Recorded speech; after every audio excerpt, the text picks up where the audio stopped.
Hello, welcome once again to my booktube, such as it is, and I am going to talk about the books that I read in January 2022. Normally, I film like clips right after I finished a book and then string them all together, but I thought like I'd mix it up and try starting to review everything at the end of the month like basically everyone else does. We'll see how well that works. You know, we'll see how much I remember. No, it's only a month. I'm sure I can remember the books I read. So let's get into it. I read 5 books this month. Yes, I thought I just lost my mind and couldn't count. No, I read 5. I'm correct. I read 5. And I liked them generally. So I feel like 5 is a pretty regular number of books for me to read in a month. I think 8's the most I've done in the last few years, and 2 is the least, so it swings a bit, but 5 is generally where we're at. So, you know, it was a successful month. So let's start. Okay, so the first book I want to talk about is the book I was reading when the year started. Audiobook, The Survivors by Jane Harper, published in 2020. It's her newest book, and I liked it. Yeah, I did. She writes these books that are set in Australia, and they're like mystery thrillers, and they're all very tied into their environment and place, and they've all been set in different parts of Australia, which I just think it's really cool. It's like we're getting a fun like round the continent tour over the course of these books. I also was noticing as I listened to this one, she really has a type of character, you know, and a type of story, and this is fine. I like it. I'm just like, you know, noticing it now that I've read 4 of her books.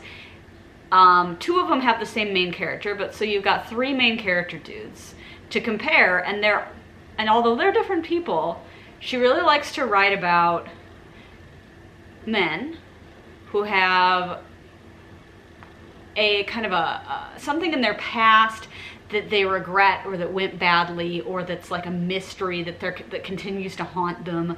So I just kind of really enjoy that concept. So anyway, The Survivors specifically is about this guy, what was his name? Kieran, I think. And he has returned to the small touristy town in Tasmania that he's from to help his parents move. And while he's there, this college girl who's working at the like one bar / restaurant in town, there seems to only be one because they go there for everything. They go there for beer, they go there for coffee. I'm like, all right. Anyway, this college girl who works there for the summer shows up dead. She's been murdered. She's on the beach, and it's all super horrifying, of course, but Kieran is hearing things about the investigation, getting interviewed and stuff. But one thing I appreciate is that Jane Harper doesn't like attempt to write Kieran into the role of detective, because he is not a cop, he is not a detective, he's just a regular guy. He's not even like a journalist, because sometimes, you know, mystery thrillers will have the journalist character who's poking around. Kieran just like fucking, he's just there, and he hears about things because he talks to people, or because like it's a small town and they're all gossiping. But his knowledge of like precisely what the cops know at any time or what they're investigating is not the closest, you know?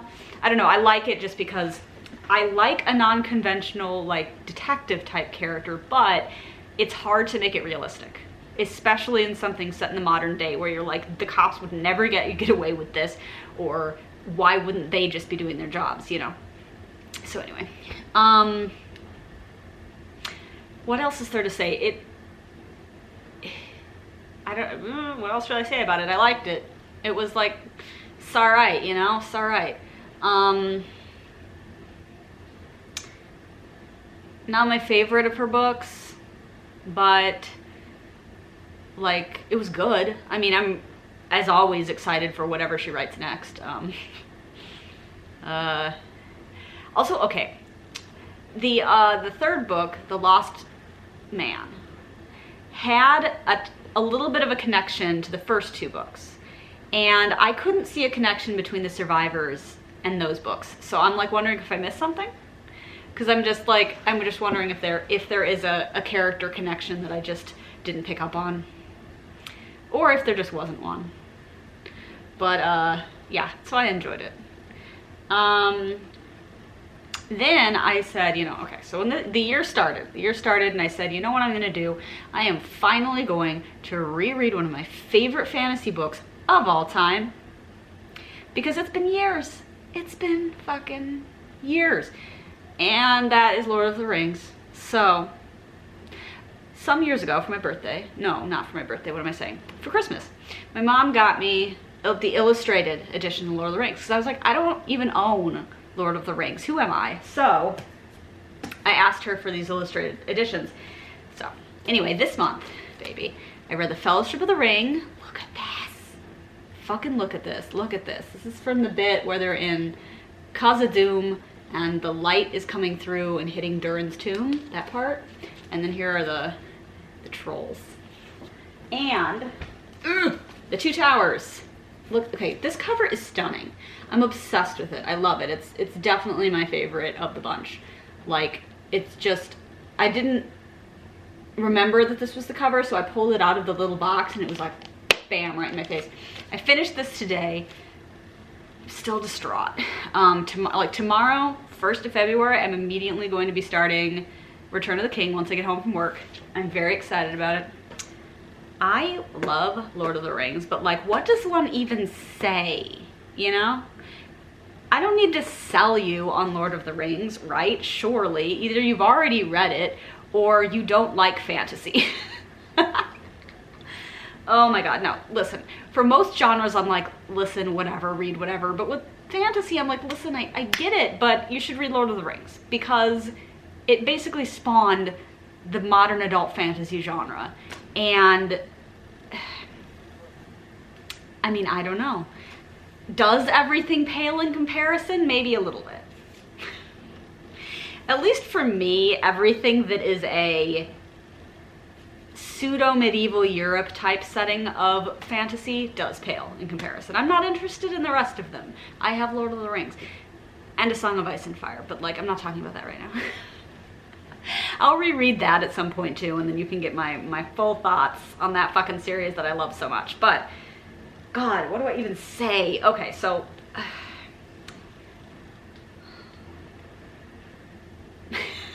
can like get a workout in. They're fucking heavy. Yeah. I mean, the illustrations are great, of course. I will say that I don't like love the way Alan Lee draws people. It's sometimes a little weird, but the way he draws places and scenery is stunning, unparalleled. And it really just captures so much of the imagination. Plus, these illustrations are from 1991. That's the copyright in the inside of the book. So, like, he basically created the look of the Lord of the Rings movies like 10 years before those movies were made. I mean, admittedly, it did take them a long time to make the movies, but I'm pretty sure they weren't working on them in 91. I could be wrong. I don't think I'm wrong, though. Anyway, yes, so Lord of the Rings is fucking fantastic. I think Return of the King is my favorite of the three. But sorry if you could hear my dishwasher this entire time. Oh, I hope not, but we'll see. Well,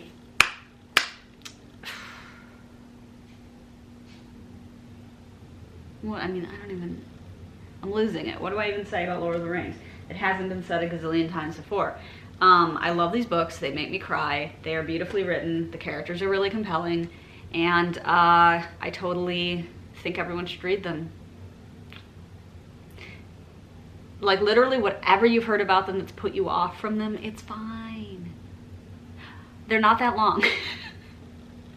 Okay, Lord of the Rings as a book by itself is about 1,000 pages. And that's, you know, that's scary and intimidating, but fortunately they chopped it into 3 parts and published it that way.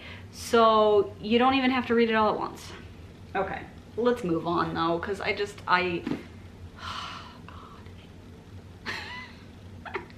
don't know, I'm thinking about it again. I was just like distraught today because I was reading, you know, the last few chapters of The Two Towers, and it was all like Sam and Sheila and oh my god, okay.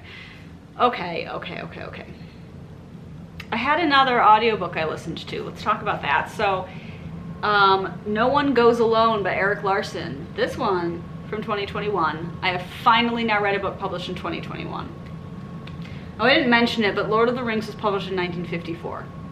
Fun facts. Okay, so Erik Larson is like one of my favorite authors of nonfiction. I've read like the majority of his books. There's a couple from the 90s I haven't because I'm not interested, but everything else I've read. And here he comes out with a novel. It was like fine. Like I'm just like, okay. The aspects of it that were like rigorously researched historical fiction, I liked that. Okay, that was good. A little dull, perhaps, but good. But it's supposed to be a mystery. It's supposed to be spooky. I didn't find it very spooky, unfortunately. The characters weren't terribly interesting.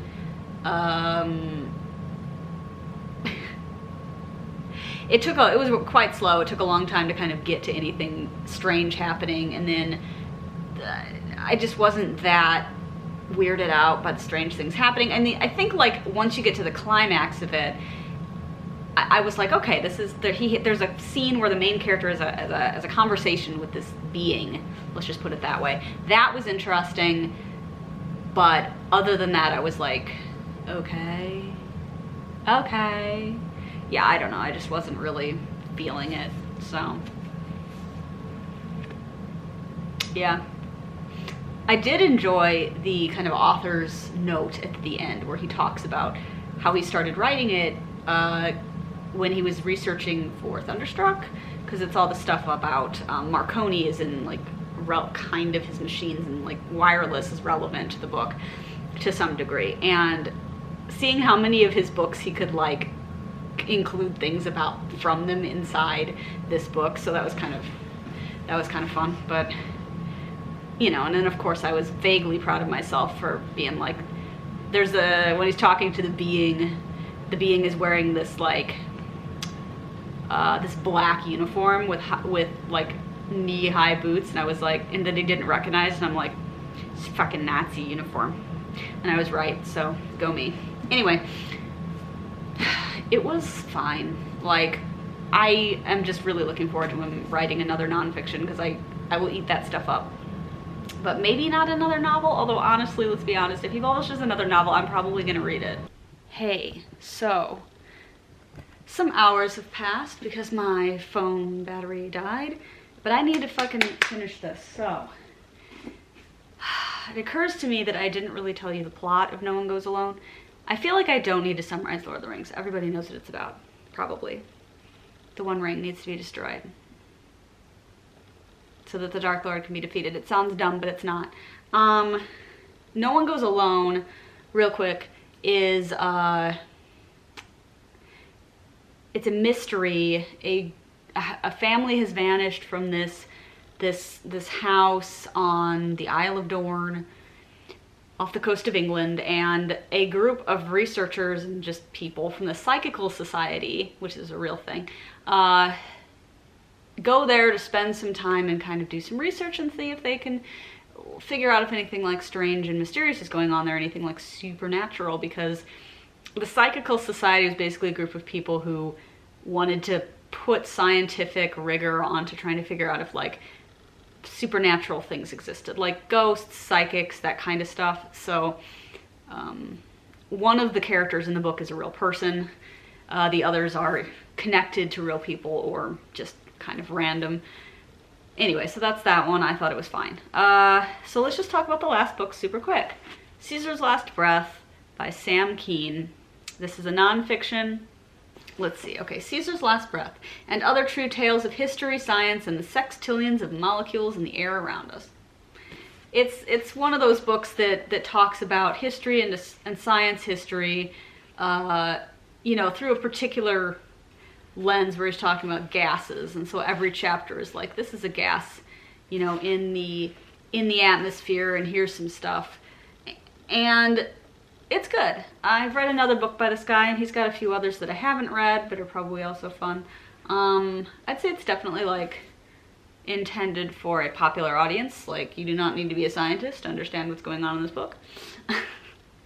And you know, sometimes I like a science book that you kind of have to be a scientist to get into, but I also like a science book where you don't have to be a scientist to get into it. And this was good. This was fun. 2017 is when this was published. Just feel like worth mentioning. You know, it's got a whole bunch of a variety of topics, from a bunch of stuff about Mount St. Helens eruption to like how oxygen was discovered. Yeah, I think there's just a lot of good stories in science history from that period of time when all of the guys were getting real into chemistry and like figuring out what everything was made of, and so that's in here. Some of that is in here. Good book. And this was the one book I read this month that's actually from my list of books I'm gonna read. So I need to, you know, I'm doing okay. I just, you know, I need to pick up another one soon, but instead I am going to read the Return to the King immediately. So yeah, I would say in summary, January was a good reading month, and I'm really happy to be rereading Lord of the Rings, and but when I'm done with that, I'll have to find something else. Okay, who cares? Like, calm down. I need to read another book from the list soon. And I did check out and start today another audiobook, and it's nonfiction. So that's the cliffhanger. You hear about it next month.